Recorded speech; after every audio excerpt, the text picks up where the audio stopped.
কারেন্টের সমস্যা মোকাবেলা করতে দেশের সকল বায়ু যোদ্ধাকে একসাথে বাইরে বাড়ি করে বিদ্যুৎ উৎপাদন করার আহ্বান জানালো জনকল্যাণ পার্টির নেতা লিডার খায়রুল দেওয়ান। এদিকে গ্রামের মানুষ রাত বিরাতে ইউরোপ আমেরিকা ঘোরাঘুরি করে 19-20 দেখে বারবার মোবাইল চার্জ করার কারণে দেশে বিদ্যুৎ সংকট দেখা দিয়েছে বলে জানিয়েছে বিদ্যুৎ ও জ্বালানি মন্ত্রী টুকু। অন্যদিকে কিছু পুংটা পোলাপান ফেসবুকে পোস্ট দিতেছে দেশে যদি যৌনকর্মী ভাতা চালু হয় তাহলে প্রকৃত যৌনকর্মীরা তা পাবে না। দেখা যাবে অধিকাংশ নেতা খেতারা স্বজনপ্রীতি করে নিজেদের আত্মীয় স্বজনদের নাম তালিকায় দিয়ে ভাতা তুলে নিচ্ছে। এদিকে দৈনিক একবার 1 ঘন্টার জন্য বাড়ির সব ফ্যান বাতি বন্ধ করে একটি বাতি ও একটি ফ্যানের নিচে বসবাস করার অনুরোধ করলো আমজনতা পার্টির নেতা বিশিষ্ট ম্যাঙ্গো ব্যবসায়ী আম তারেক। অন্যদিকে আজ বিশ্ব টিকটিকি দিবস। পক্ষ বিপক্ষ দুই দলের সাথে টিকটিকির মতো ঠিক বলে সহমত পোষণ করা তেলবাজ ভাইদের জানাই বিশ্ব টিকটিকি দিবসের শুভেচ্ছা। এদিকে আমাদের নানি দাদিদের সময় সুদর্শন পুরুষ ছিল নায়ক রাজ্জাক, মা চাচিদের সময় ছিল সালমান শাহ, আর আমাদের সময়ে সেরা সুদর্শন পুরুষ হলো টাকিবিহীন হেডাল অফ খান। অন্যদিকে পীর বাবা সাকিব আল হাসানের জুয়ার বিজ্ঞাপন দেখে স্ত্রীর মাথার চুল কেজে ধরে বিক্রি করে বিমান উড়িয়ে নিঃস্ব হয়ে গেল এক চুদনা। এদিকে এক গোপন সূত্রে জানা গেছে ছেলেদের জীবনে কোনো শান্তি নাই। বউ যদি শ্যামলা হয় তাহলে সবাই খুঁচা মেরে কথা বলে, আর যদি সুন্দরী হয় তাহলে সবাই লাইন মারার চেষ্টা করে।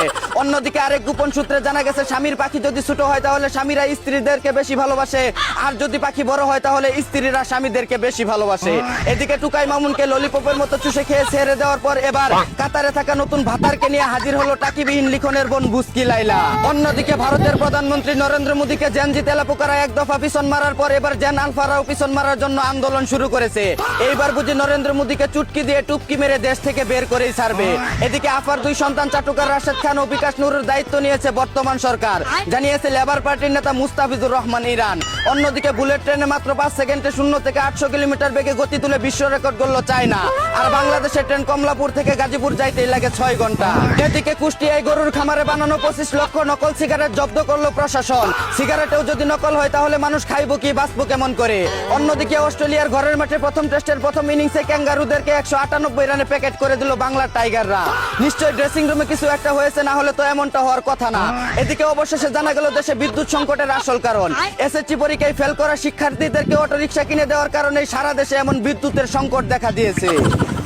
এই ছিল দেশ বিদেশে ঘটে যাওয়া সব তালবেতাল খবর। চায়না থেকে আগত মিস্টার চুদলিং পংকে সাথে নিয়ে আমি ছিলাম চিন্তা করো মজিবর। শুনছিলেন আপনারা আবাইত্যা টিভির দুঃসংবাদ। এতক্ষণ সাথে থাকার জন্য ধন্যবাদ। ভিডিওটি ভালো লাগলে উড়াদুরা শেয়ার করে দিন। বিনোদনকে বিনোদন হিসাবে দেখুন।